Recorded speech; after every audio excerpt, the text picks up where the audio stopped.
Oke. Bismillahirrahmanirrahim. Assalamualaikum warahmatullahi wabarakatuh. Selamat pagi dan salam sejahtera untuk kita semua. Yang terhormat Dekan, para Wakil Dekan, para manajer dan segenap jajaran pimpinan di Fakultas Ilmu Sosial dan Ilmu Politik Universitas Padjadjaran, yang pada kesempatan kali ini telah hadir Bapak Profesor Dr. Muhammad Beni Alexandri SEMM, selaku Wakil Dekan Bidang Sumber Daya dan Organisasi Fakultas Ilmu Sosial dan Ilmu Politik Universitas Padjadjaran. Yang kami hormati Profesor Michael Robert Reed, yang kami hormati Ibu Dr. Mas Halimah SIP MSI selaku Ketua Program Studi Administrasi Keuangan Publik, Bapak Ibu dosen Program Studi Administrasi Keuangan Publik, serta yang kami banggakan, mahasiswa Administrasi Keuangan Publik Fakultas Ilmu Sosial dan Ilmu Politik Universitas Padjadjaran. Puji syukur kehadirat Allah yang Maha Kuasa karena limpahan rahmat dan hidayahnya, sehingga kita semua dapat berkumpul dalam kegiatan kuliah umum program studi Administrasi Keuangan Publik dengan topik Global Economic and Public Finance Analysis in Developing Countries. Selanjutnya, perkenalkan saya Syifa Rahmania Komara selaku Master of Ceremony yang akan memandu kegiatan kuliah umum pada hari ini, akan membacakan susunan acara. Pertama, sambutan dari Bapak Profesor Muhammad Beni Alexandri SEMM selaku Wakil Dekan Bidang Sumber Daya dan Organisasi FISIP Unpad sekaligus membuka acara. Yang kedua, acara inti yaitu penyampaian kuliah umum program studi Administrasi Keuangan Publik dengan topik Global Economic and Public Finance Analysis in Developing Countries oleh Profesor Michael Robert Reed. Yang ketiga, sesi tanya jawab, dan yang keempat, penyerahan sertifikat dan plakat serta penutup.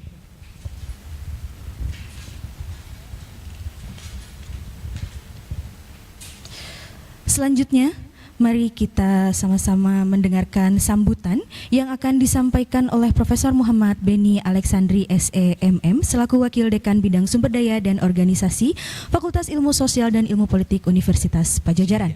Kepada Profesor Muhammad Beni Alexandri SEMM, waktu dan tempat dipersilakan.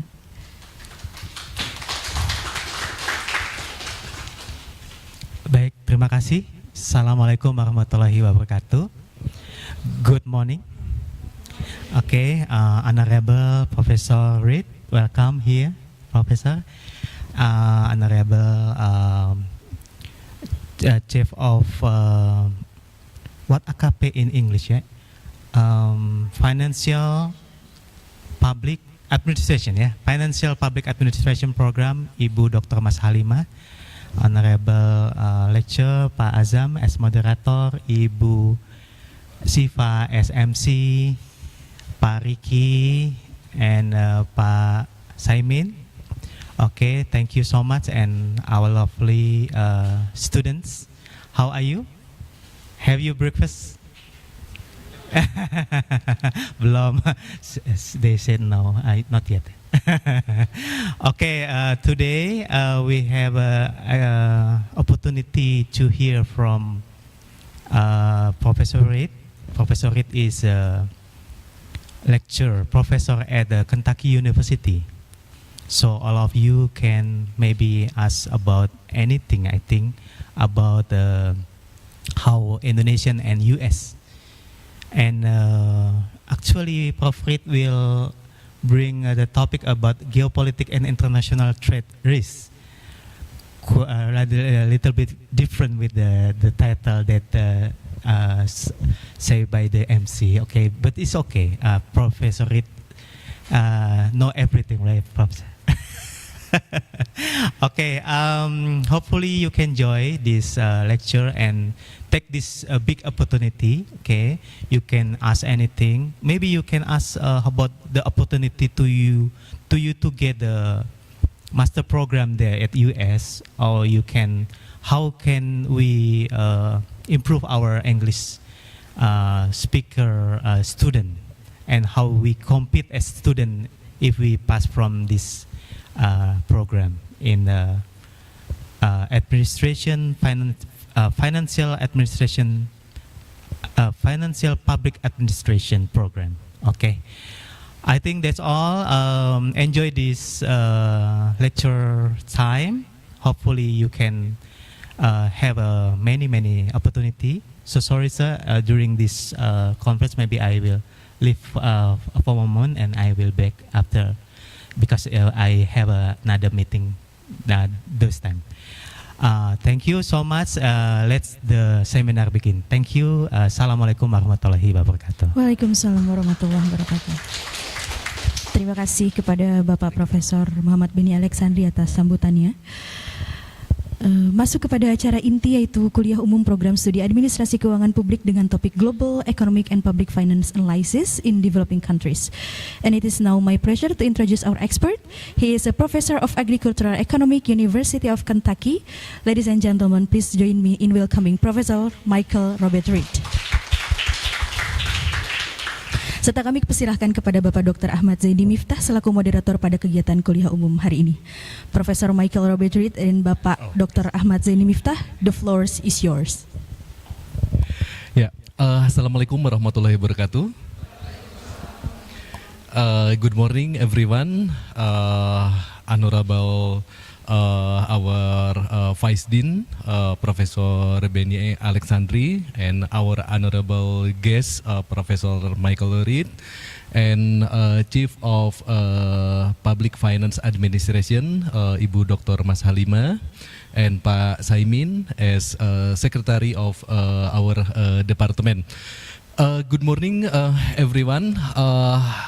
Today it's a pleasure for us, and I hope this morning we will have a fruitful insight from Professor Reed. Professor Reed will give a lecture about globalization and public finance, and I hope we will get something fruitful from his lecture. Thank you, Professor. The floor is yours. Thank you. So I need to. Maybe I can. No. I'd prefer to, but we need this. I'd prefer to. Okay, if I can move here, I can still be on the screen. But you need the screen on. Also, whatever is. So that the audience can see, or do you just want me to speak off the screen? Yeah, I mean, well, I can't, but maybe they can from here. But imagine the IT person can make it so that this screen is there. So it's my pleasure to be here in, there we go, at Pajajaran University. This, to me, big bustling city with lots of traffic and lots of people, but I always enjoy coming to Indonesia, especially this time of year when it's starting to get a little cold in my state. So it's my pleasure. So you can take this from the perspective of you being a future public official, and I'm presenting it from the other side. I'm someone who is influenced by your decisions. And the more you can empathize with those you regulate, let's say, or those you help through the policies that you put forth and the regulations that you develop, the better it's going to be. Assuming that my objectives are reasonable and valid, and you're trying to help me meet my goals. That is an accommodating government in that respect. And the one thing these days that I face is risks of all sorts of times. So you can envision me as a company. You're regulating me, you're providing services as public officials to help me do my job better, which would be, if I'm a firm that exports, to help me meet the requirements of the international market so that my goods are allowed to be assembled and and taken to other countries, that I know that because of your good public service, you will make sure that they are given non-discriminatory practices in those other countries, and you'll support me in that. But the thing is, these days, there are all sorts of risks that, you want me to, okay, good.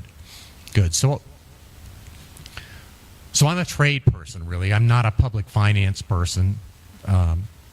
So I'll take things from a trade perspective, particularly being a company perspective, as I said before. But in terms of it's pretty well known in the literature that international trade is mutually beneficial for all people involved, as long as under certain assumptions. And I won't go through all the assumptions that go into that, but generally more trade is good. And that means more exports and more imports, as long as anything that restricts the free movement of trade is avoided. So that's the second bullet point there. So, and that these days, 20 years ago, that was not a big assumption that people would, well, at least government officials would understand that. But now that's not true. In my country, we have lots of people that don't believe that premise that trade is good. They believe that exports are good, but they believe that imports are not good. Well, that's silly. That's silly. That implies that all I like to do as an individual is go to work. I don't like to consume. So it makes no sense. But that doesn't mean they don't hold those beliefs. So you as a public servant need to combat that. Well, firms are generally risk averse. So you view me as a firm, I don't like risk. I'll pay somebody else to take on that risk, to get rid of it. So what's the global landscape that I face? So I pay somebody else to take risk from me.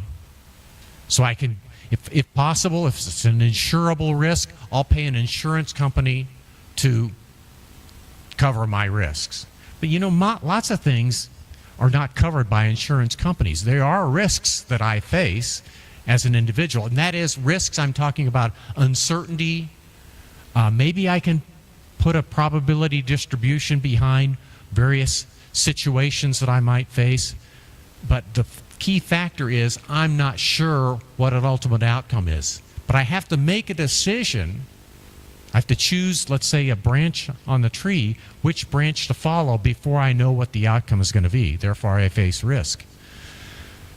And specifically, if I sell in international markets, go ahead and selling in domestic markets is risky. Selling in international markets is even more risky.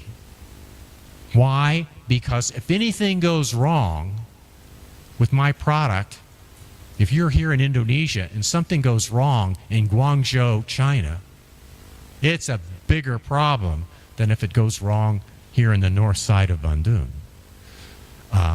And if anything is adjudicated, that is, if there's any legal aspects to it, it's not going to be based on Indonesian law, it's going to be based on Chinese law in a Chinese court with a Chinese judge, and it's going to be probably not pretty, as we say. It was not going to be a good result for you.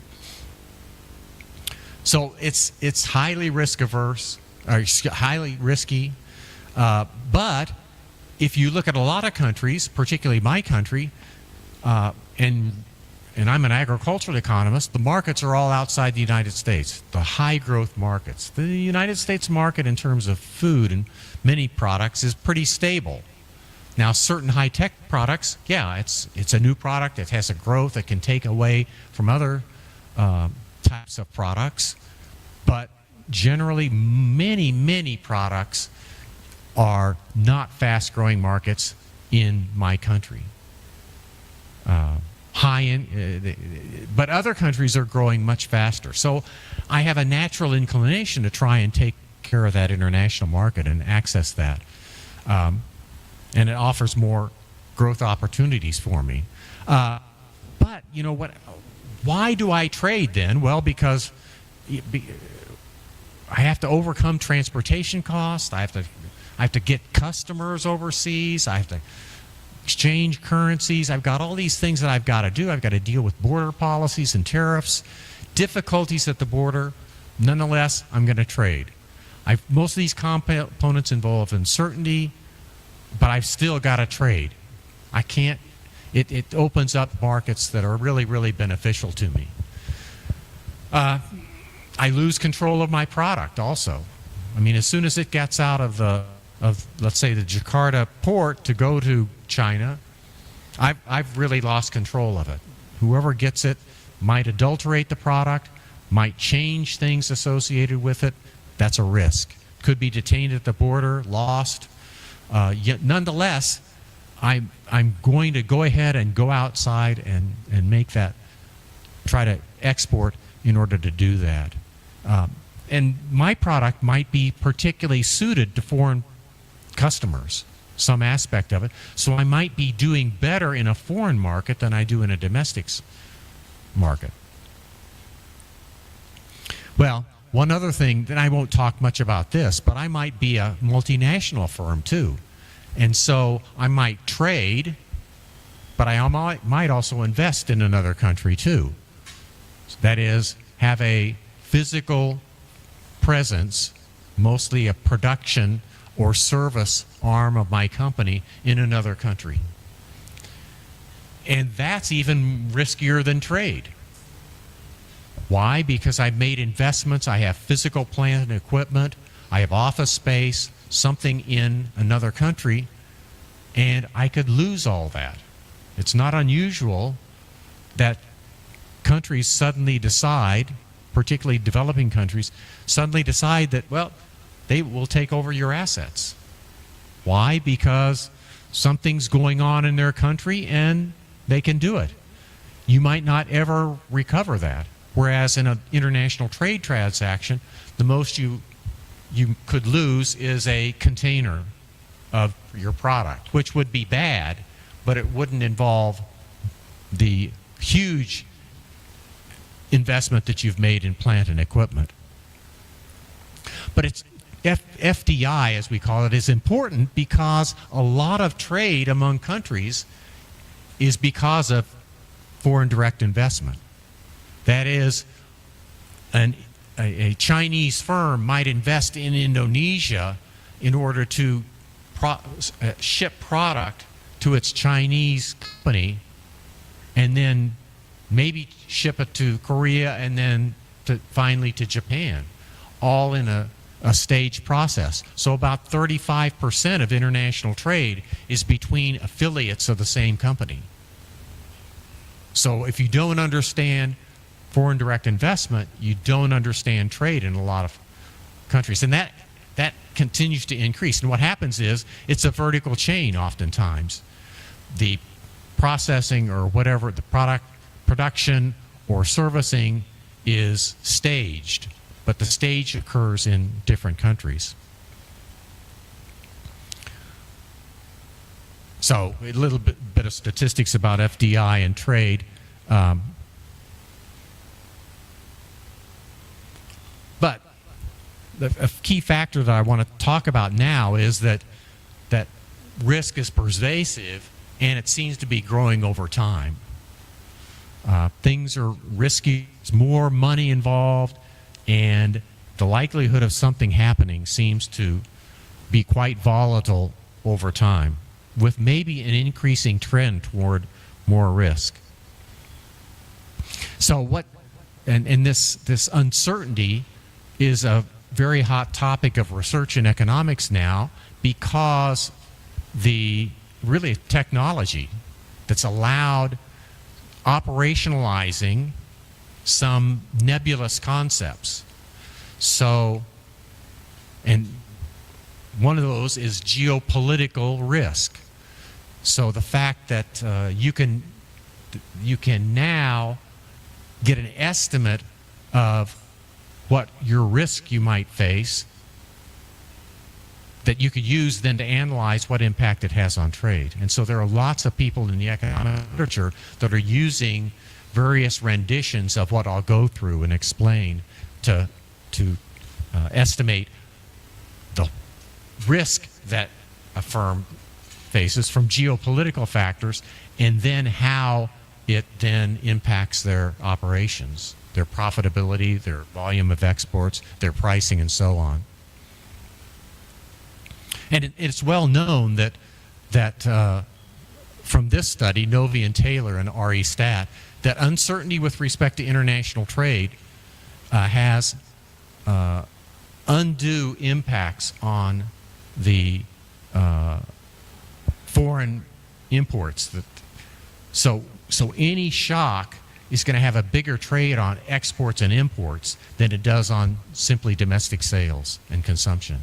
So you have this larger contraction of international trade and a magnification effect, so that if there's some impact outside the country, it's going to have a much larger, or it's going to have a larger impact on trade than it does on domestic aspects.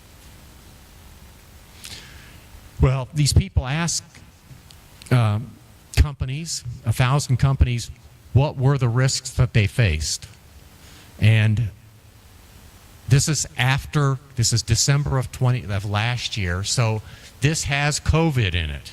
And so, of course, at that time, I mean, we're about a year away from this survey, supply chain, bottlenecks, trade, logistics was a major factor. And of course, you've probably read the papers or seen online some of the experiences that the logistical experiences that were associated with trade.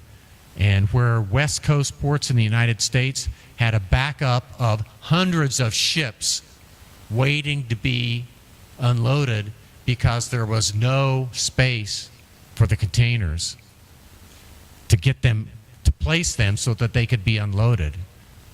And that was because there was a backlog of transportation within the United States, and it just backed up. And what happened is, I mean, containers need to be turned around. That's how they make money in logistics. You turn them around, and if they aren't moving, then it's hard to get a container, and the price of containers went up by about 2.5 times what they were pre-COVID in the 2021 year. So that's going to be a major concern. The supply bottlenecks, rising price of raw materials, energy crisis of 64%, higher taxes. But here we get into some things that we'll talk about. Sustained geopolitical turmoil. 57% of the companies said that they faced risks in that regard. And then down, policy uncertainty, 49%.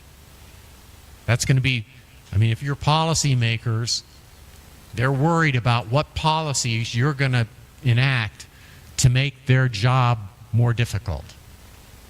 And they don't like that. Cybersecurity threats, and so on, stricter regulations. So they face these constraints, these risks, and of course they'd pay money to get rid of them.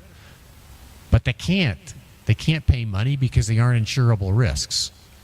Now they can try to influence bureaucrats or others who are making these policy decisions, but oftentimes when you talk about geopolitical risks, it is things that are, as we'll see, it's things that are happening outside the country, but it involves the country. Okay, so categories, some of the risks that are faced in international trade, there's weather. And because of climate change, we've seen lots and lots of damage associated with weather, but that's an insurable risk.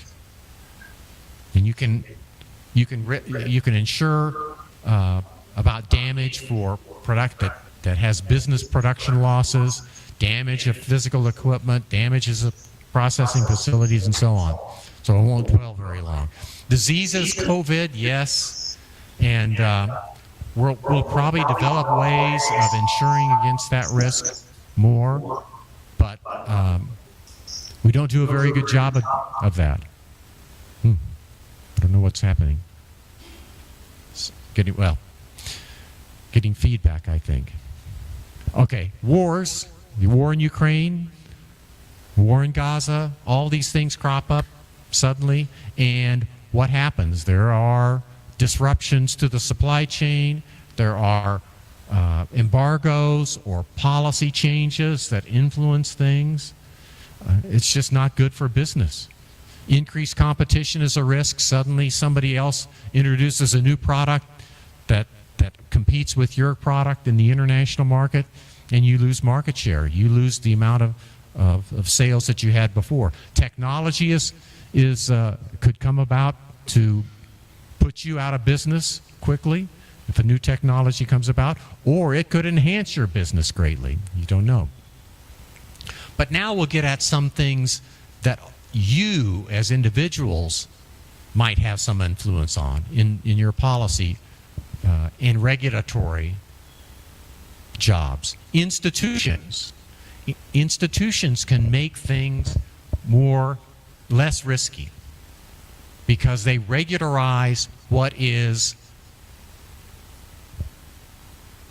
correct, what is legal. And I say legal with quotes around it because, and I'll discuss a little bit about that. So they presumably exist to make things easier to predict, lower risk, and increase than trade in some instances.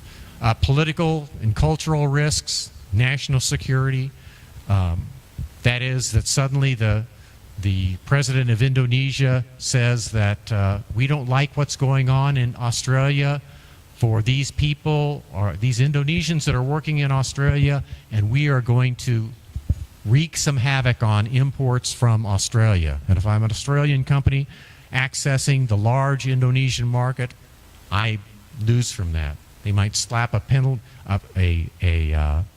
tax on me.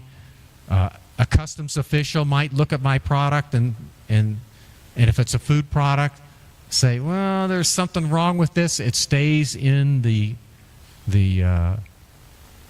port for 5 days rather than 1 day. It costs me a lot of money. You know, little things like that increase my risk, cost me money as a business. And what was the reason? Because the Indonesians were upset with what Australia was doing with some people that are working, Indonesians that are working. I mean, this happens all the time. Things like that is why you have Indonesia and the United States have consular offices and other people throughout the world to help adjudicate these things that crop up all the time. Now, we have them all over the place, and in most countries, multiple places. So we'll have one in Jakarta, we probably have one in Surabaya, we might even have someone in Medan that deals with that. Just to make sure that if these political things come up, or what we think is political, we can combat them and force them to make a decision and get the products out. And economic policies too, tariff policies, regulations on well, mostly tariffs. Regulatory policies might be on ingredients or labeling or other things like that, what's allowed in products and so on. So let me talk, well, WTO, institutions that can help. WTO, I'll talk about these things here in the next slide on the World Trade Organization. Insurance, I talked about, makes things easier because companies can pay insurance companies to take on that risk. FTAs, free trade areas, it's like a WTO, but they're between two countries or some subset of countries that don't include all countries, basically all countries of the world, which would the WTO would encompass. And then government regulations that can work to increase risk or work to reduce risk, depending on what the government wants to do.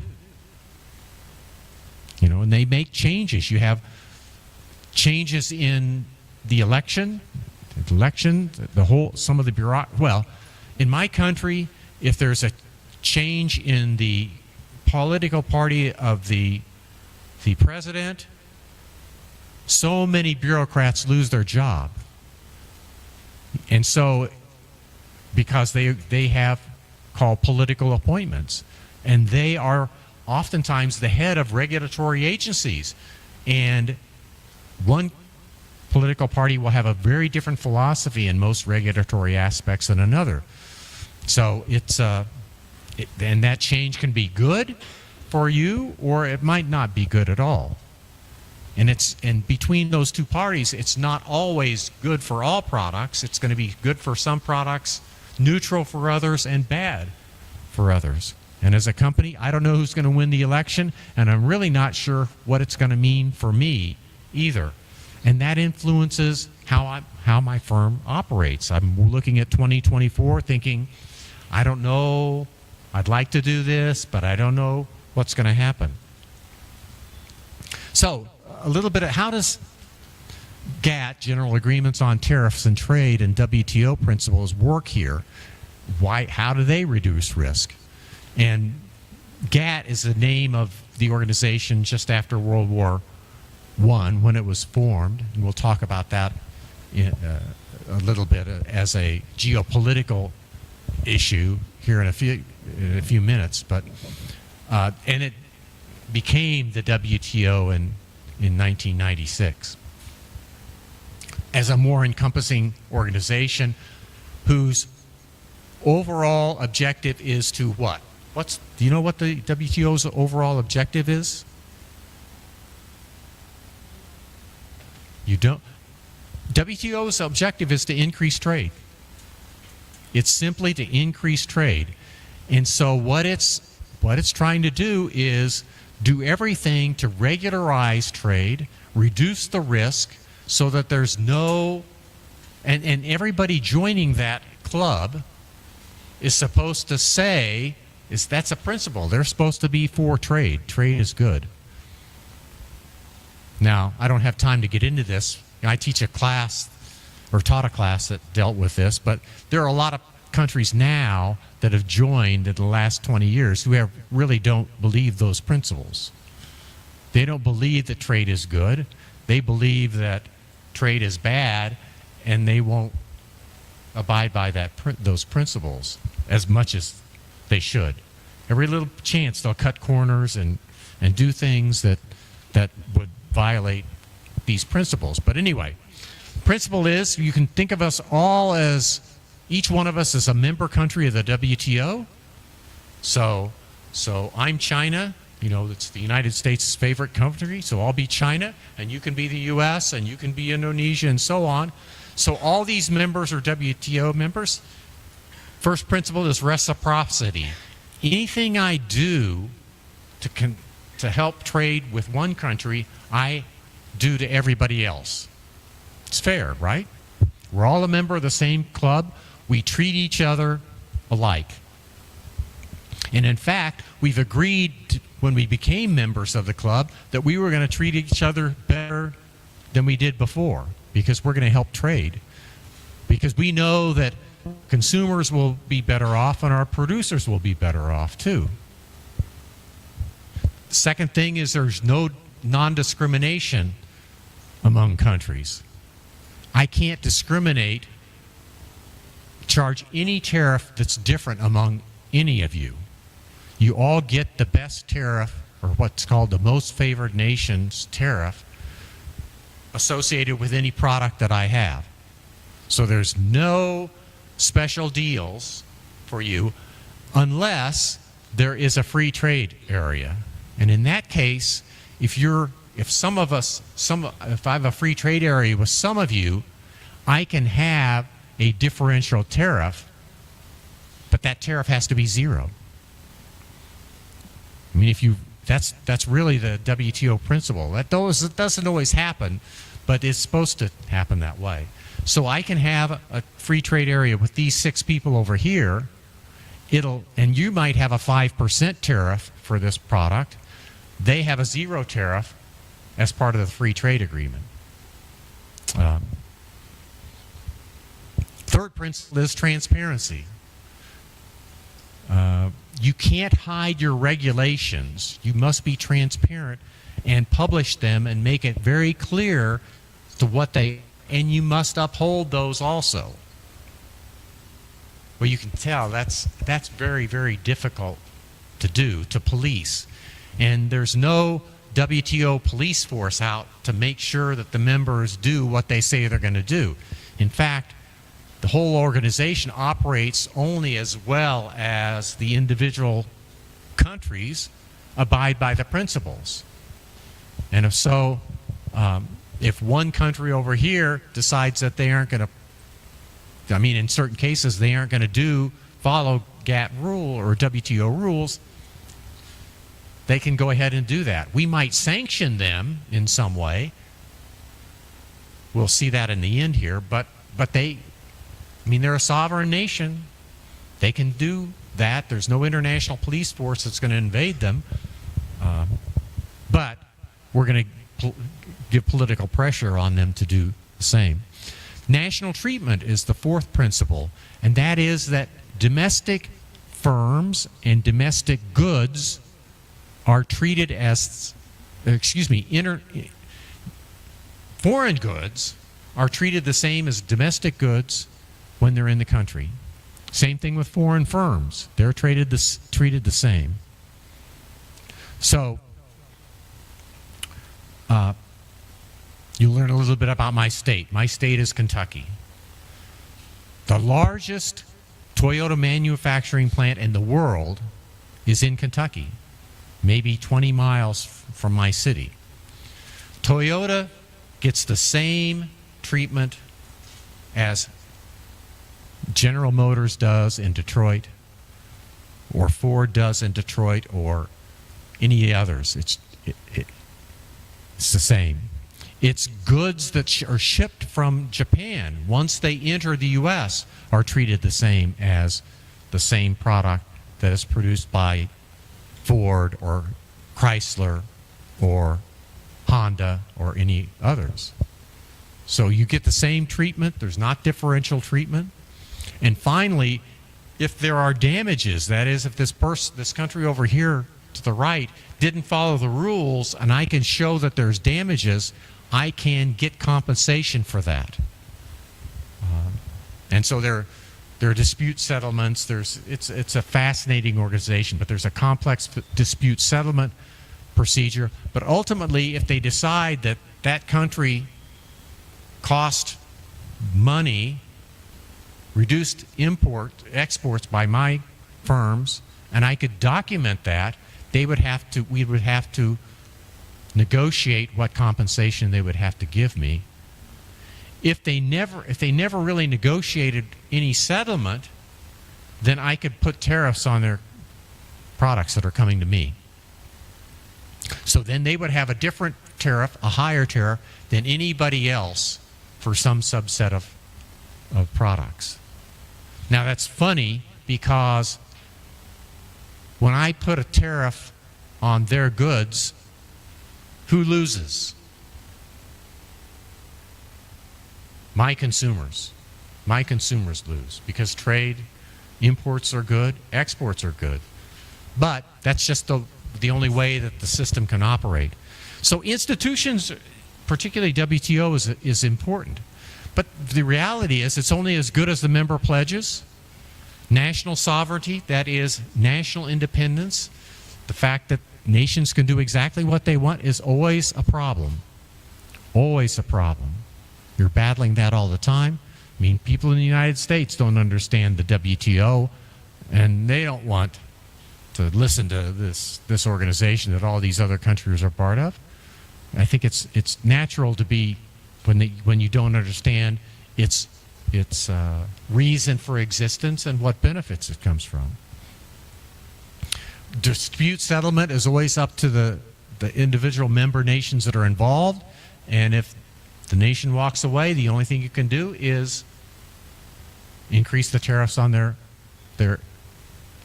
exports to you, so that politically there are then producers in that country that go to the country and say, you got to change this. And if they change it, then you can go ahead and basically resolve the dispute based on domestic internal pressure from those, also the companies in the country that are also losing. Okay, so what is this? So let's talk a little bit about geopolitics. I've talked we touched upon it, but not really used the term particularly. But geopolitics is the impact of human and physical geography on politics and international relations.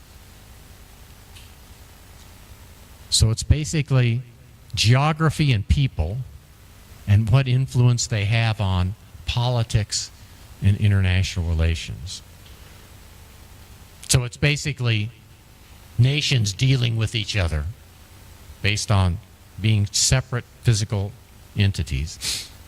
So what are examples? Wars, that's geopolitics. Treaties that prevent wars, that's geopolitical aspects. Border or territorial disputes, climate agreements, all sorts of things that are really political in nature. Trade agreements, some of them promote trade and some of them don't. So the fact is, companies don't know what's going to happen, makes them nervous, makes them want to get rid of that risk somehow. And companies understand WTO, and they generally, at least in the United States, most companies are very pro WTO.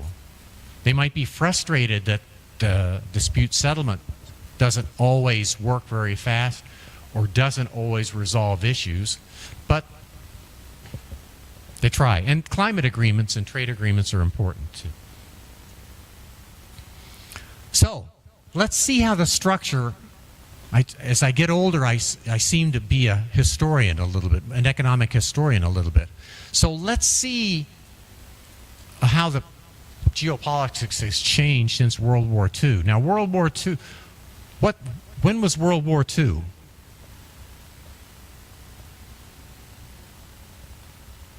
was before I was born. It was, strangely enough. I mean, we aren't going to vote on that, by the way, as to whether or not you thought I was alive. But I was not alive during World War II.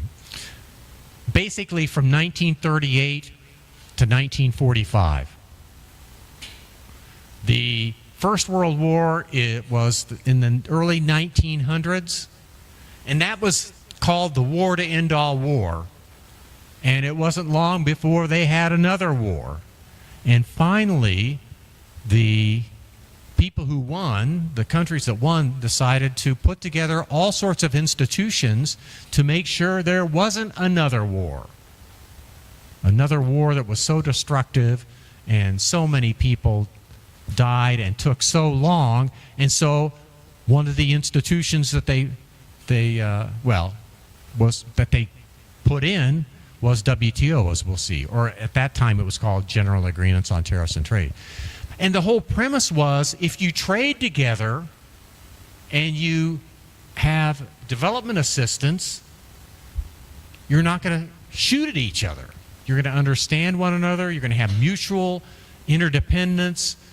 It's going to be a better system worldwide, and there are not going to be any major, huge wars. And really, there hasn't been any world war since then. There have been lots of internal struggles and other things that crop up, but the culture of geopolitics has certainly changed since then. But at that time, they put together the International Monetary Fund in 1944. What does IMF do? You know? IMF, the International Monetary Fund, gives bridge loans to governments for foreign currencies. And so if you're running out of foreign currency, or you don't want to make the changes that are necessary to keep your currency at the level that you want, then you're going to try and get a loan from IMF.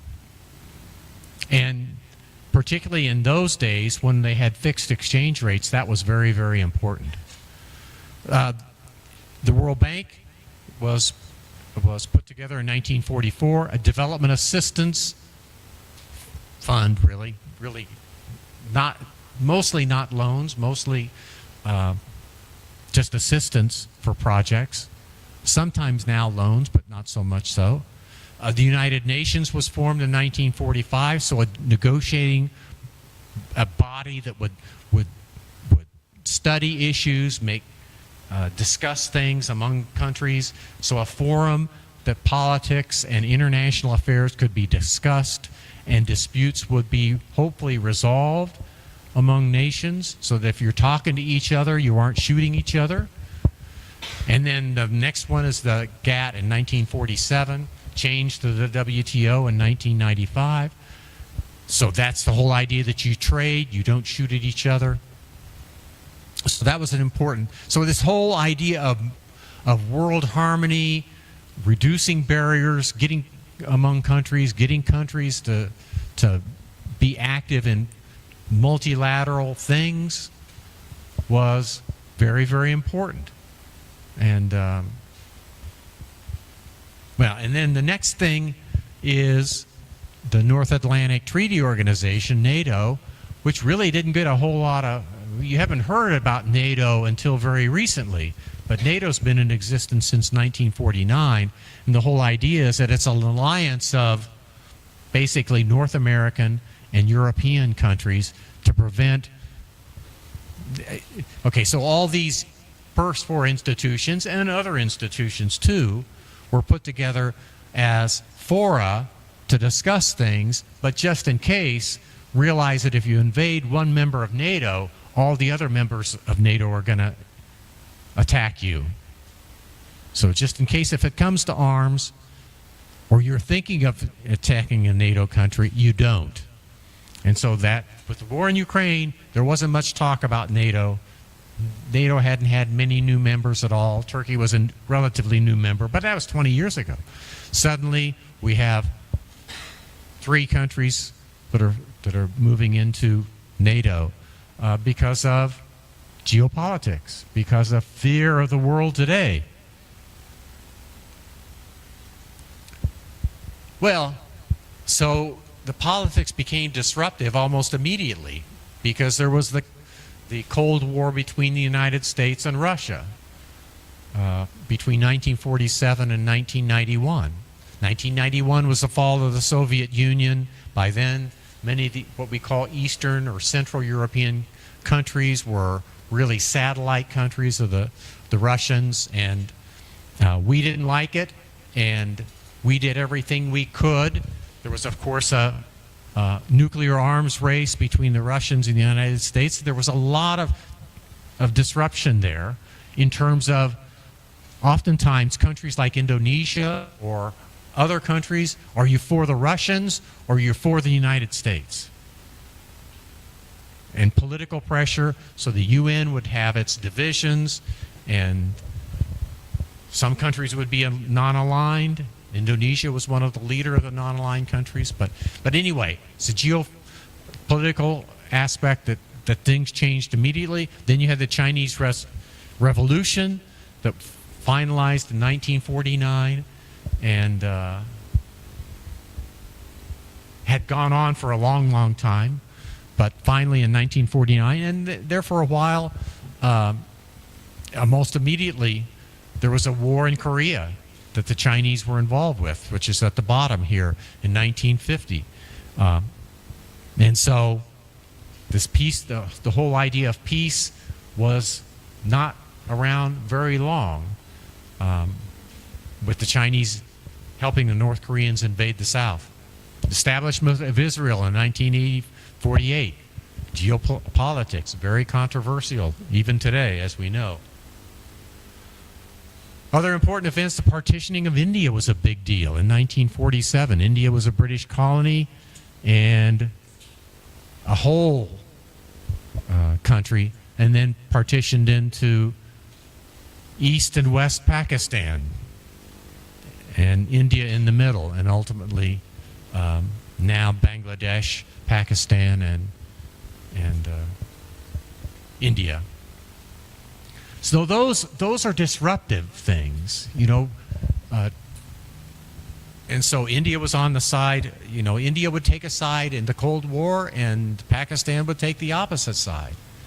There'd be conflicts there that the that some of the people, some of the powers, let's see, the main powers would be involved in it, very disruptive, and it would have trade consequences. Trade would have been better, more, if they hadn't had those. And in some sense, it was restricting what companies could do with respect to individual countries. I mean, they ran some risk of appropriation of their cargoes or of their investments if they made there, and so they just didn't go into some parts of the world.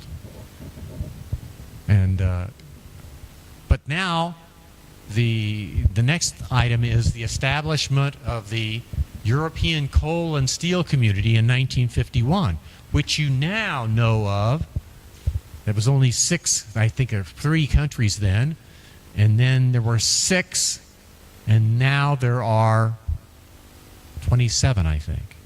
The European Union. And over time, that was a group that was formed very much as a coalition between the French and the Germans to make sure there was no war, because Germany was the instigator of both of the world wars. And having that union that started off as simply an understanding as to how coal and steel were marketed, to now a union that has, for many countries, a common currency, free movement of goods and services, regulations that are identical, and common external tariffs. So it's a very much like the olden days of the United States, which were independent states at first and then formed its union to the United States shortly, maybe 5 or 10 years after the Revolutionary War. So now they're going through some of the throes of individual countries that will ultimately, if it stays, will lose their identity. I mean, it'll be a thing of the past in 50 years. The Ghana Revolution, independence, and the independence of various African countries, and the revolution in Iran. I mean, there are other things that are going on that are important. The Japanese miracle was 1945 to 1991, where Japan grew so fast from the ashes of World War II to 1991, where the economy was so hot that the land surrounding the royal palace in Tokyo was worth more than, I think, all the land in England or something crazy like that. It was fast growth, and so it was a miracle because they grew so fast, and income increased so fast. And in Europe, the Marshall Plan, we're going by left-hand dates now. Marshall Plan was a rescue plan, an economic development plan that the United States had with Western Europe to get its out of the ashes. The U.S. was involved in the Japanese miracle early on, but they graduated fast. You saw the corollary to the Japanese miracle with the Asian tigers, and you don't hear Asian tigers quite so much anymore, but those are Hong Kong, Singapore, Korea, when I say Korea, South Korea, and Taiwan. And maybe because the politics of that have changed, so that you don't, Hong Kong is now part of China, and Taiwan, if I go to China, they warn me, don't talk about Taiwan. Taiwan is a province of China. And so politics come into play. But those countries also emerged very fast and increasing particularly manufacturing production because they had very outward policies that maybe undervalued their exchange rates a little bit and made their exports cheaper, but had very accommodating policies.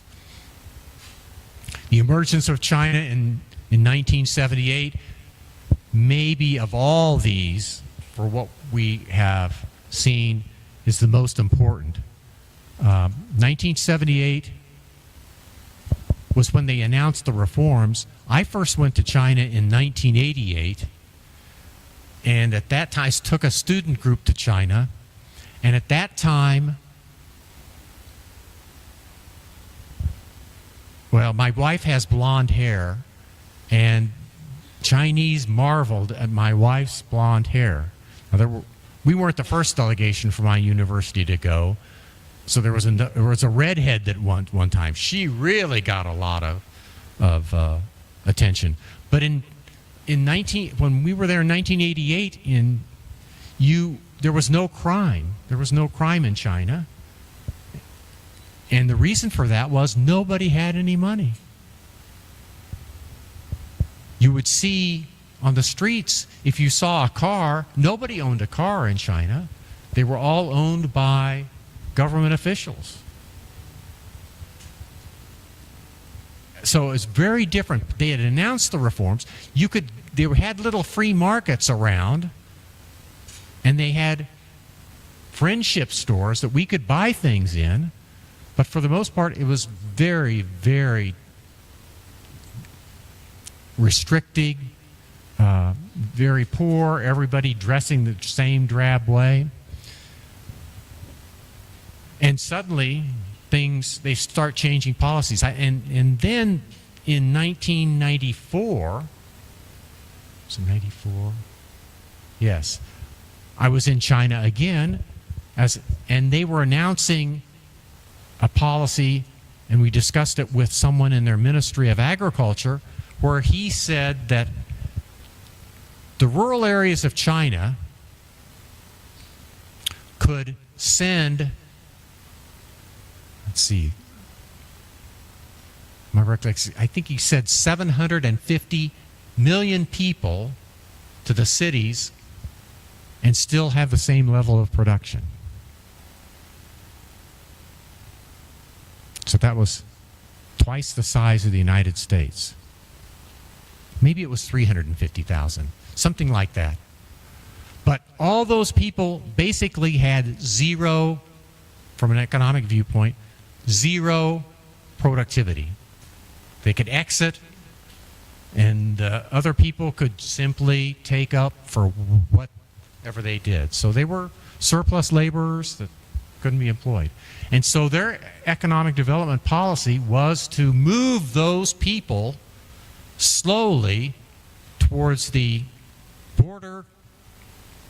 So China, almost all its population is right along the border, right along the seacoast. Move it to the para-urban areas and into the urban areas. Not immediately, because they couldn't afford to do that. They wouldn't be able to afford the services and the disruption that would take, but have policies that move those people forward. And they kept doing that, and long about 10 years ago, then they started noticing that, well, they couldn't do that anymore. They had to increase wages. So they could do that and keep wages down, and suddenly they had to compete with countries like Indonesia and Vietnam in international markets. But what that did was so much manufacturing went to China because it had so many workers, and they were good workers that went from the rural areas to the urban areas and worked in manufacturing. So that changed so many things in the world, changed things in my country tremendously, and we're still feeling the effects of it. We'll always feel the effects from here on. That is the emergence of China and what it's done to manufacturing in my country. And so there are people that don't like trade because they lost their job when China started exporting all sorts of products to the United States. Yeah. Economic theory will say in aggregate imports are good and exports are good, but for individuals, that is, if you add up all of our net benefits, it's positive. But that doesn't mean it's positive for every individual. So the challenge is, how do you compensate those individuals that have lost jobs because of competition? And we've never really figured that out. Well, 1990s, there's multilateral trade agreements, free trade agreements among all sorts of countries. Because WTO got so unwieldy, 150 countries, and the WTO works on a consensus basis. Basically, there has to be unanimous agreement among all the parties for anything to happen. Well, that was okay when there were 26 countries that all were sort of the same culture. Now you've got 150 countries that they're all over the map, and so it's very difficult. So what I'm going to do as a country is I'm going to negotiate deals with a small subset of you and get freer trade that way, and that's how I can increase my markets for my goods. And then finally, the Belt and Road Initiative by China. Well, climate change emergence is another thing that's come about. Paris Agreement, the Kyoto Protocol, the Montreal Protocol, all those aspects you've got to throw in climate change because it's changing. We've got to change the way we consume and produce goods. I mean, we can't do things the way we've done in the past, or else we will. Well, we can't. And that's had ramifications on firms, some positive, some negative. And the policy risks are increasingly important too. So you've got environmental policies and greenhouse gas emissions from those agreements that we had, product safety regulations, safe use of drugs, food safety. All these things are becoming scrutinized and more difficult for firms to adhere to. Now, there are benefits from them. I'm not saying it's bad, but it is a risk for the firm, and it's costly to come in and meet those requirements. Investment policies, seizures, FTAs, all those are policies that are economic in nature. Embargoes and bans. My country has basically an embargo on certain products to China, almost all products to Russia. We've had an embargo on Cuba and Korea, North Korea for years and years and years. There are other countries that have those things too. And China's liberalization policies also. Let's move on. So recent examples of policy uncertainty. You've got large swings in policy when countries have elections. I mean, from Obama, my country, from Obama to Trump, I mean, crazy changes. From Trump to Biden, big changes. And next year, who knows? You have the same thing in Brazil. So Lula's,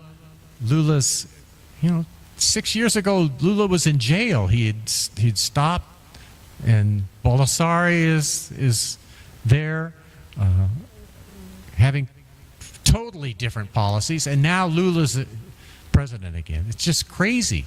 Mexico having a new populist type of president, and so on.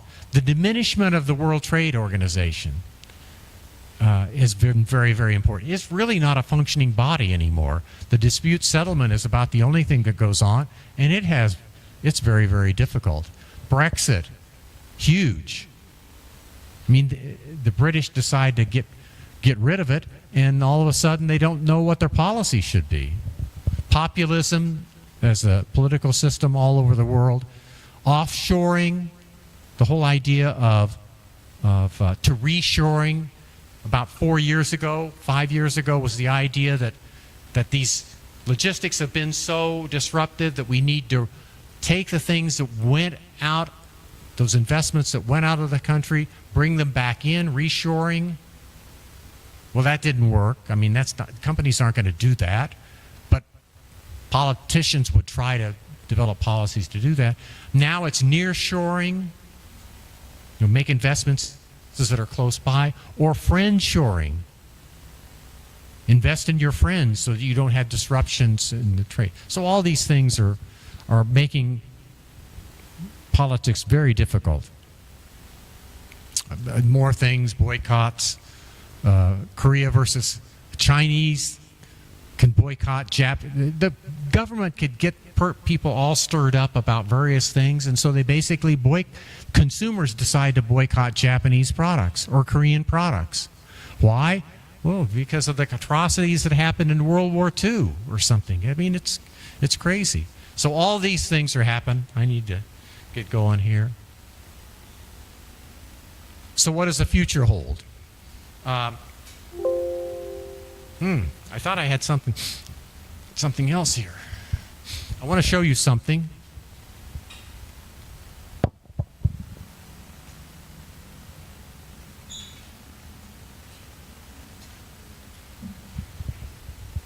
I did have something else, but so right here, I talked a little bit about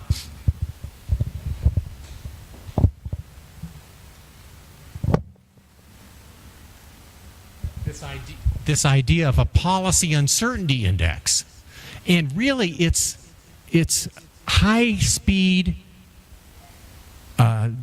digital recognition that allows these people, Baker, Bloom, and Davis, to measure economic policy uncertainty. And that spurred a whole lot of research in economics on policy uncertainty. So before that, it's very difficult to measure. I mean, you know that it has these impacts, but you don't know how big they are and what the firm reactions are going to be. So what they did was, for the United States, looked at 10 leading newspapers and looked for the following words and had an index to explain how often these words are found in these 10 leading newspapers. One is economic or economy. The second is uncertainty or certainty. And then one or more of political type things: Congress, deficit, Federal Reserve, legislation. So all three of those things have to be present, and it gets a click. So it's an article that is talking about political uncertainty. And they investigated 12,000 articles. Well, it's this time they had humans doing this when they did it. They probably performed the research in 2013 and it was published in 2016. Now computers can do it just like that. You can scan through that. And so what they're looking at is trying to measure what that is. And here's from the article.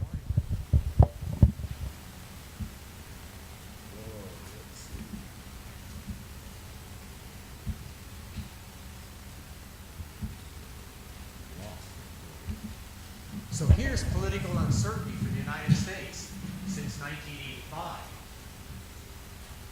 So it goes all the way from 50 to over 250. And those are the events.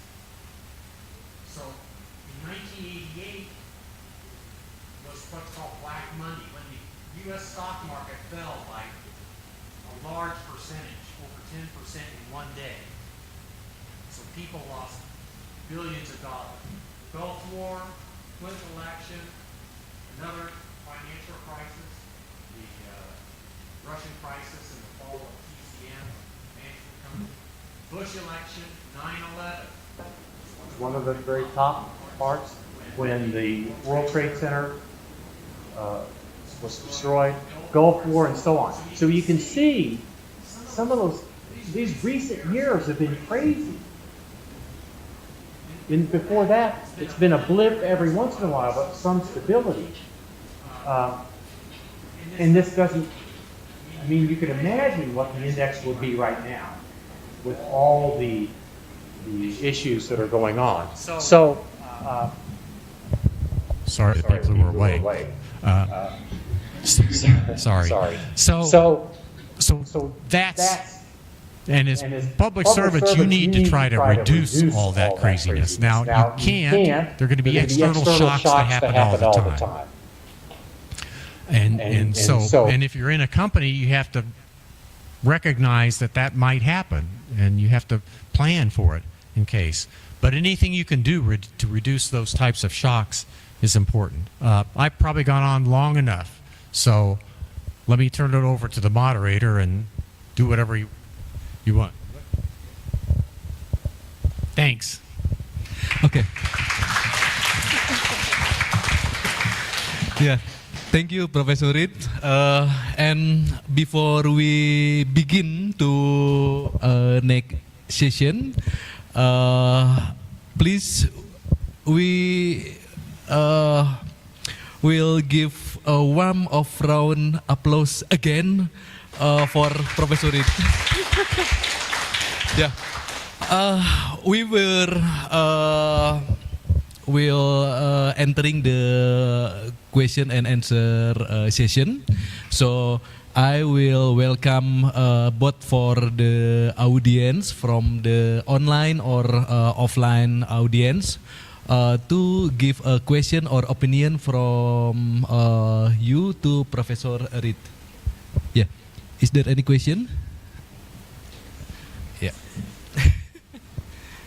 Oh, she's the first one to raise hand.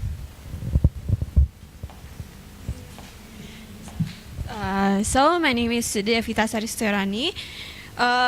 like we all know, like the war in Ukraine and Russia is not over, and it's getting hotter. So how did the war in Ukraine and Russia affect the trade of developing country and the both country?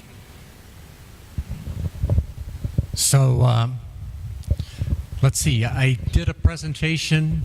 I've done 2 presentations on that and quite a bit of work, but most of it was based on what was anticipated once the embargo, the grain embargo, happened. So overall, you know, at the first of the war, there was a concern that, well, Russia was just going to invade it and it was going to be over with very quickly. But it soon was apparent that it was going to last longer than that, and furthermore, it was going to be disruptive to trade. Now, what does Ukraine trade? And what does Russia trade, and where do they do it? Well, Ukraine is, and in the last 20 years, Russia has gone from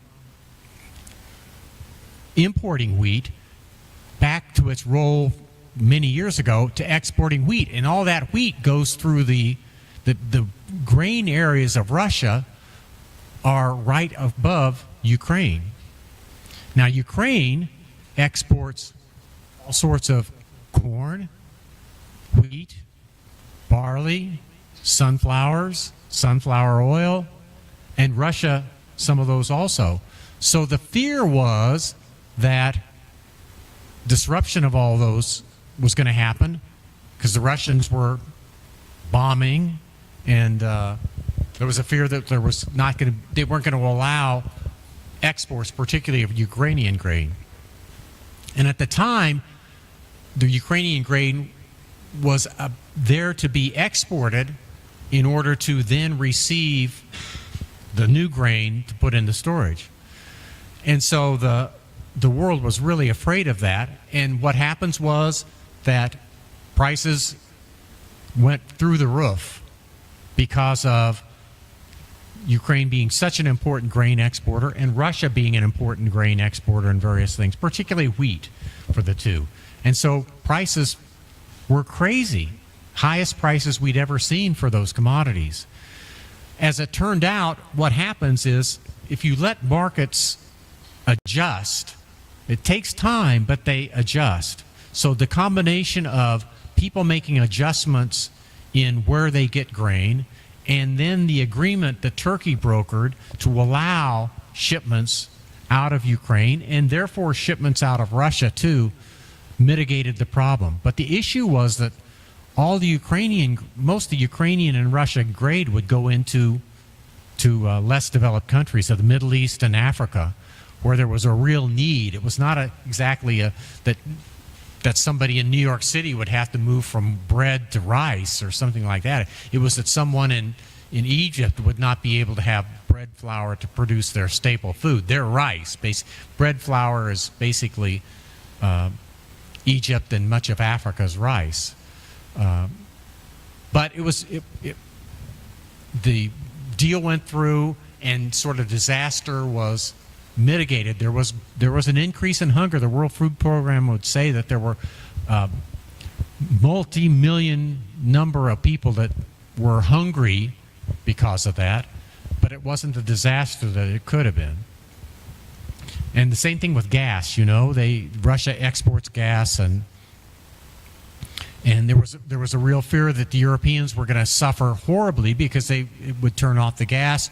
All of their heating, and it gets cold in Europe, would be turned off, and it wouldn't be allowed. Gas is harder to trade than oil, and you just don't go from one heating style to another. So, for instance, most of Europe heats with gas, natural gas, and if they turn off, if Russia doesn't allow exports of natural gas to go there, they're in very difficult situation. So prices changed, people conserved, and high prices have helped the Germans increase the number of stations that could handle compressed natural gas. The U.S. exported natural gas there. So all these markets worked. It was risky, it was disruptive, but they got through it. And the Russians did accommodate some gas shipments, but this winter, I don't know. I haven't followed it quite as closely, but they might be having trouble. Again, more trouble this winter than last winter. You never know. I mean, it's all the whims of a very powerful person, if you know. There are many people in those two countries that live based on someone's whims, and he does something crazy, then they suffer. You do the best you can. It's disruptive, and it's been disruptive to Ukrainian farmers, not so much Russian farmers, though. And there have been reductions in production in those countries, too. Well, in Ukraine, Russian production has increased because prices are higher. Thanks. Thank you, Professor. Yeah. Second question before we move to the online attendees. Ladies first. Oh, in the U.S. too. I mean, in Indonesia too. Excuse me. Okay, first of all, thank you for the opportunity, Professor. And here are some questions, but this is my first question is, like you said, we're gonna be policy makers, right? So my question is, what are some of policy recommendations for developed countries to help break down in developing countries? Thank you.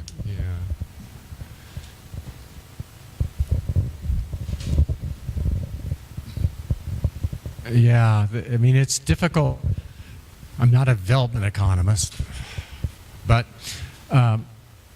let's say African countries, a lot of but I am a trade economist, as I said. African countries need to open their borders to each other. I think,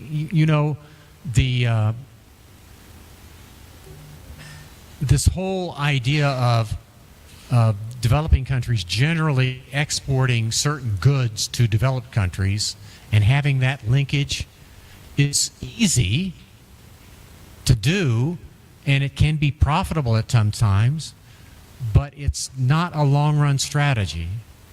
And at least in African countries, they have the same thing that goes on in Indonesia. You're taking natural products, resource-based products, and shipping them various places. Same thing in Africa. But they have very high they have very high trade barriers among themselves. And so the government sort of says, well, we want your stuff to go to Europe and the United States, but if it's from another African country, I don't want it. I want my people to benefit from that and not your people across the border. And that's short-sighted. So I think if Africans could, and less developed countries could trade more amongst themselves, I think it would help promote each other and increase economic prospects a whole lot more, and get them into more goods that they can compete in, rather than having the multinational companies coming here and saying, oh, please provide me this and this and this and this, and your government is saying, well, we really want to process this, we want you to buy lumber instead of logs, we want you to do this and that. That'll only get you so far. I think more interdevelopmental trade would be helpful, and lower barriers too, and your consumers will benefit. Yeah, thank you for your response, Professor. Okay, we will move to the online audience. Yeah. Is there any question from online audience? Please raise your hand and open your mic. And before you ask a question, please introduce yourself. First of all, good morning, everyone. My name is Muhammad Rizki. My question is about the after of World War II. Honestly, I want to know more specifically about how has the relationship between global economic and public finance analysis in developing countries, as well as the dynamics of geopolitics and international strategies evolved since the end of World War II, and what lessons can be drawn from historical trends to better navigate the challenges and opportunities in the present day. Thank you. Yeah. Okay. Good question, Professor Reed. Would you please address? So what's it? What World War II? What exact? Can you kind of? Yeah. Can you repeat the question, please? The first one. Okay. My question is about, I want to know more specifically about how has the relationship between global economic and public finance analysis in developing countries, as well as the dynamics of geopolitics and international strategies evolved since the end of World War II, and what lessons can be drawn from historical trends to better navigate the challenges and opportunities in the present day. Okay. When it comes to public finance, if I was a public finance specialist, I would have said more about public finance, but I'm not. I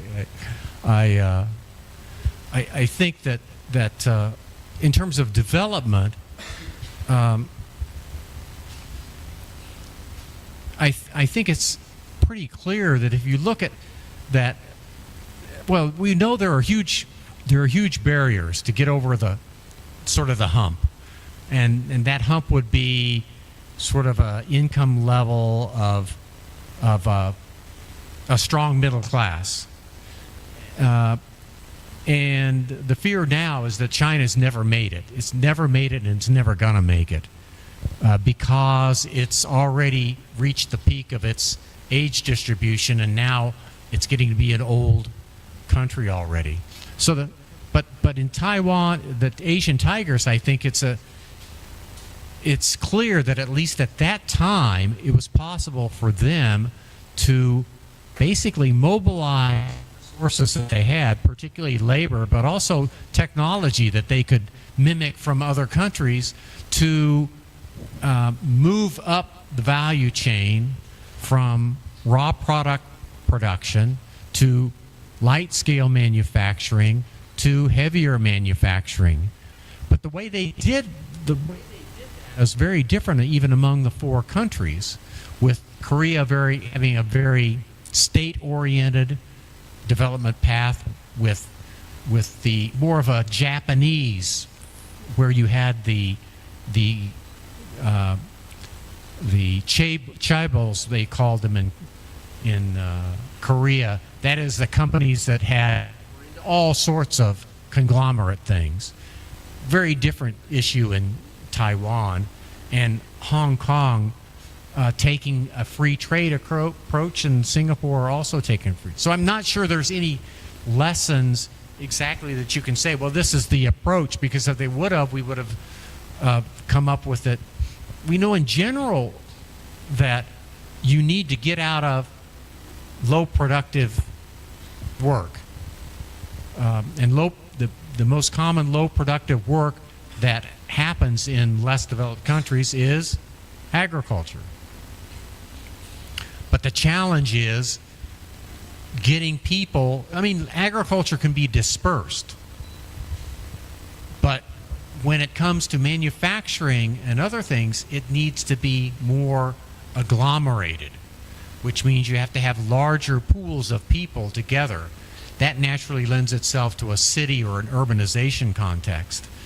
And Asian countries, I think, have done a little bit better in managing agglomeration than African countries have. You look at Bandung versus Kinshasa, I mean, you might complain about the traffic here, but at least there's business that goes on and there's productive work that goes on. Kinshasa is still chaos, as far as I know. It's been a while since I've been there, and it makes it very difficult to do that. And so that's the challenge that, and for a public servant to come up with the infrastructure that's needed to make the places livable and productive is a challenge. And but we know that they've got to move to more productive work.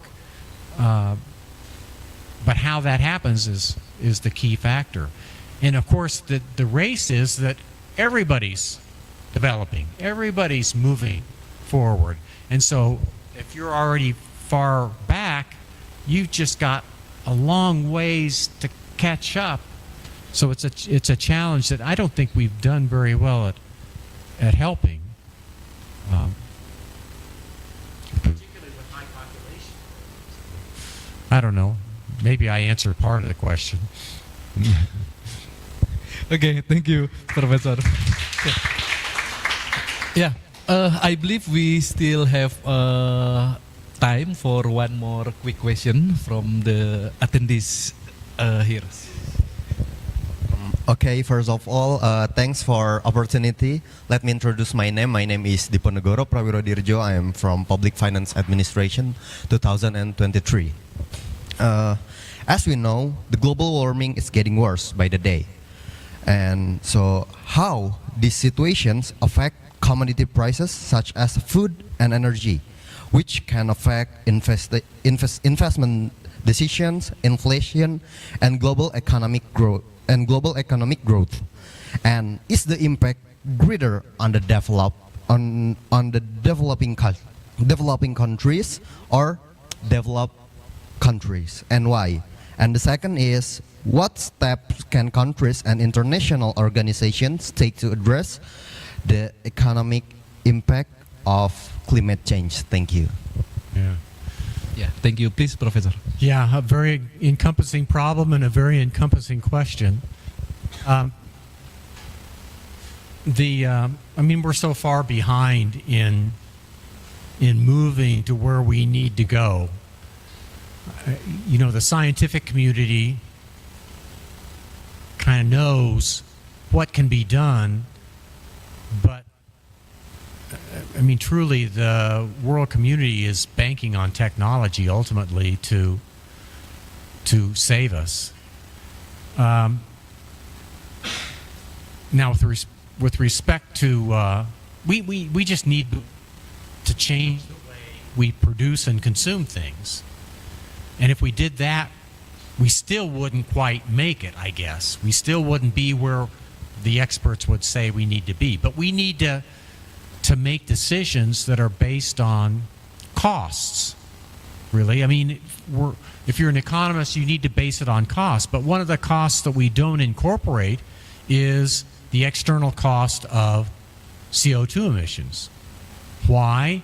Because governments are too scared to implement things that people don't like.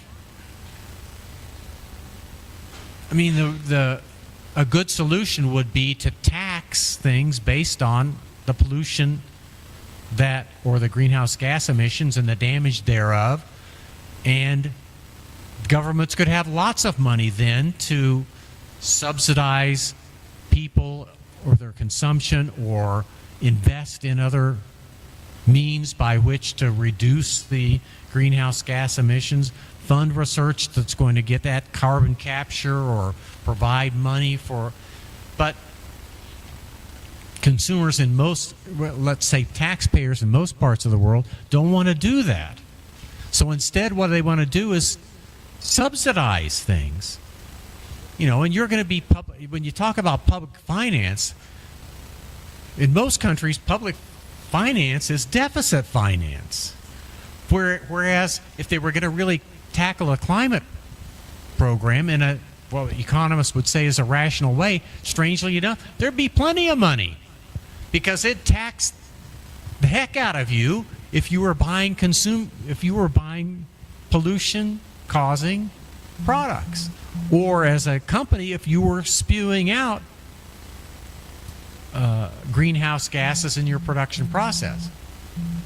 Now, I've been around long enough to know that governments probably aren't going to change. But to me, my government is probably the worst of all. You know, the Biden at least is trying to do something by subsidization, but again, that's going to be deficit financed. It's going to crowd out investment by the private sector. Why don't you try and then you subsidize industries, the energy industry that generates greenhouse gases? It's just you're trying to subsidize one more than another. So that would be the solution, but it's not practical and it's not going to happen. So technology has to be the case. Now, we need, I think that the world has suffered from sort of the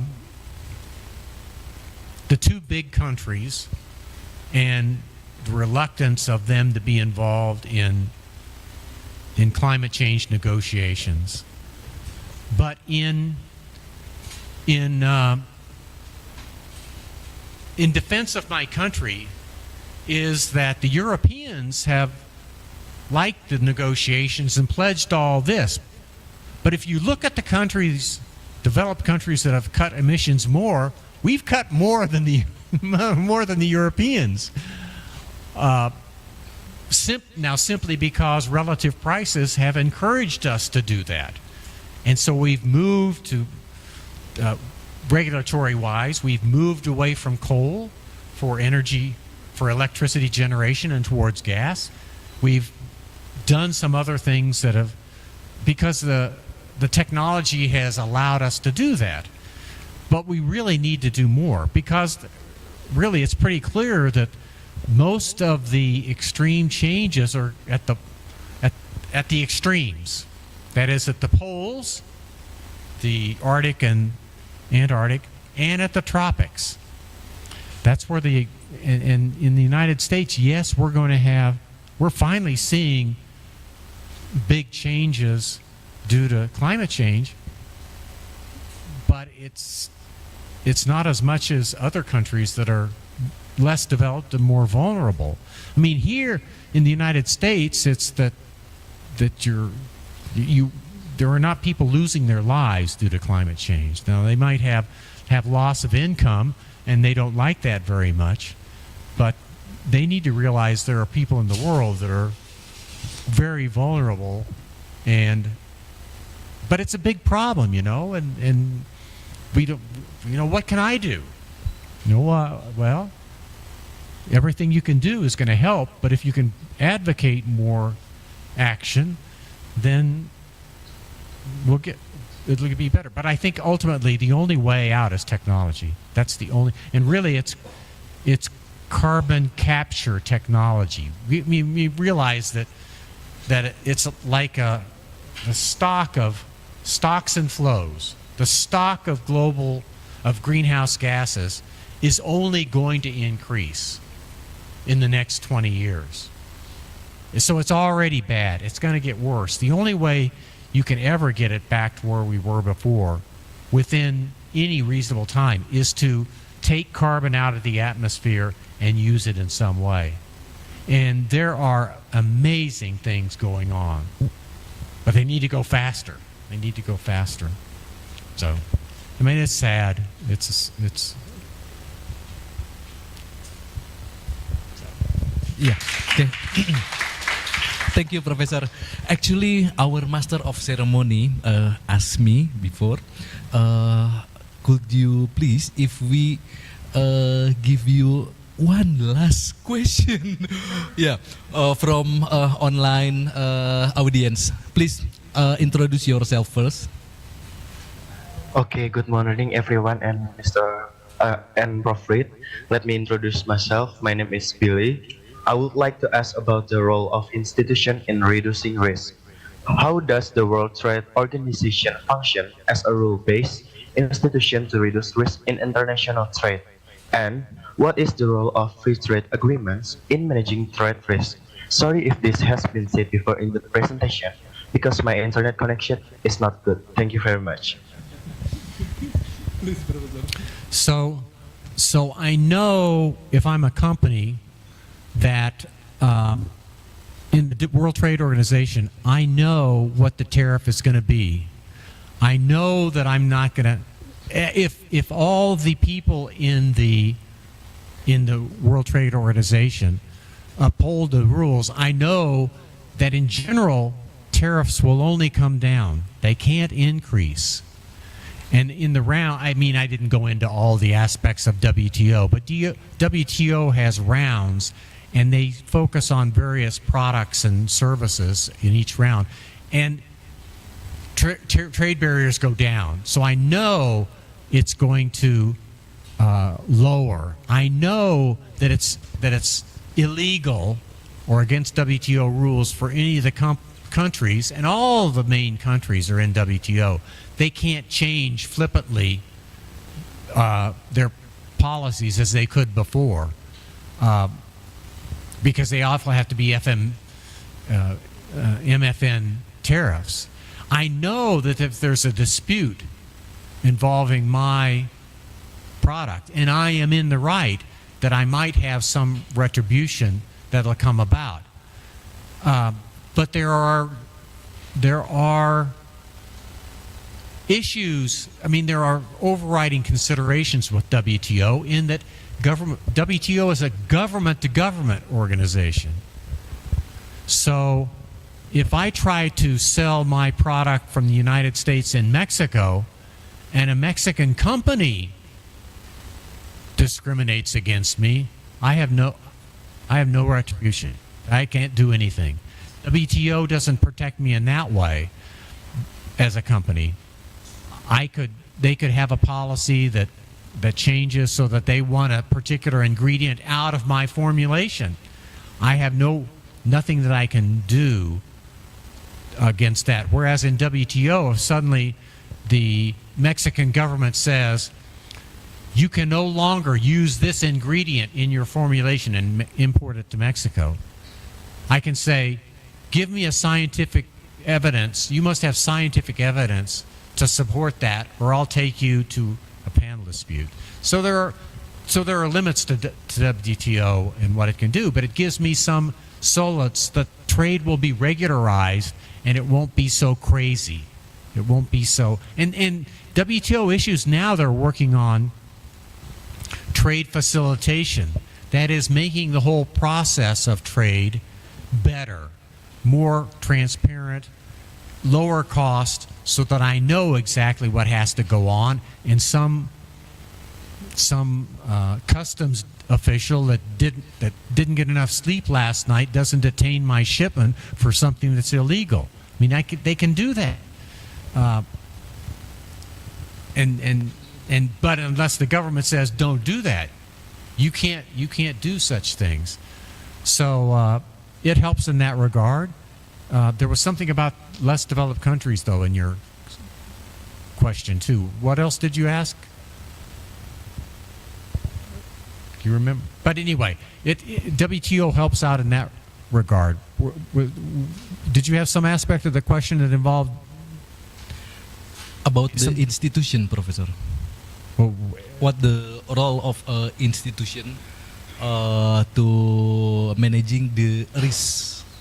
To managing the risk, especially maybe in my opinion, how about the role to managing the risk and raising the resilience for uncertainty maybe in the future, something like that. Oh. You know, I think now one of the problems is that most countries aren't real interested in multilateral institutions anymore. So that if we didn't have a WTO, it wouldn't be invented now, because there's not enough, there's too much dispute among countries, too much feeling as if the only way they can gain is by someone else losing. Whereas WTO's, the whole concept of WTO is that you all gain from trade. So if you all reduce your barriers to trade, everybody gains. But I don't think that's a common conception anymore among politicians or others. So I think I'm very pessimistic on that. Maybe it'll change. We're getting to, and a lot of it is populism. The whole idea is that we need to make it good for us, and we are good. We need to help our people, and the only way we can do that is by keeping other people out, keeping their goods out, keeping all this so that we don't have to rely on them at all. And that was exactly what WTO and other organizations were meant to do without, because it's clear from the research that that's not the case. They don't gain from that. They lose from that, because everybody else will treat them the same way, and they'll all just shrink from internationalization, and it won't be good. So. Okay, thank you, Professor, for your response. Please give Professor Reed a round of applause.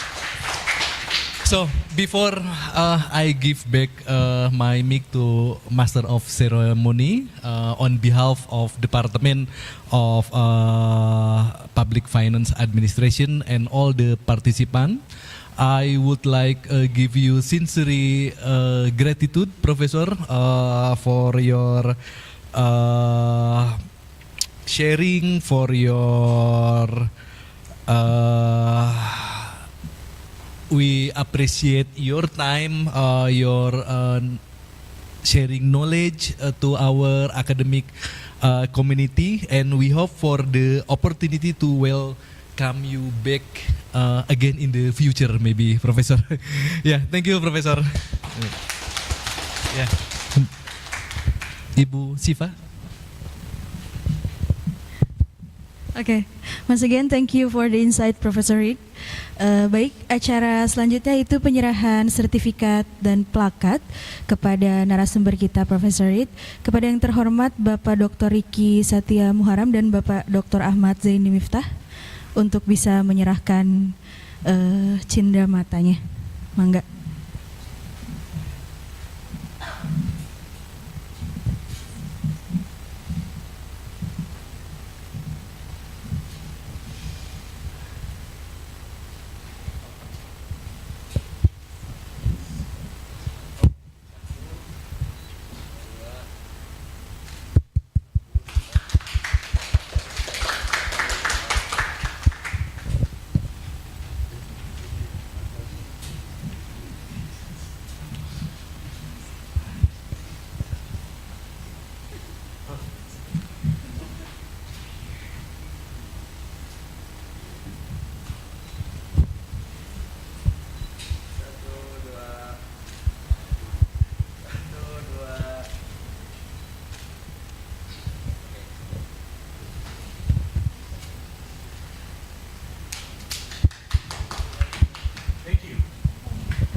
Baik, demikianlah seluruh rangkaian kegiatan kuliah umum program studi Administrasi Keuangan Publik dengan topik Global Economic and Public Finance Analysis in Developing Countries hari ini.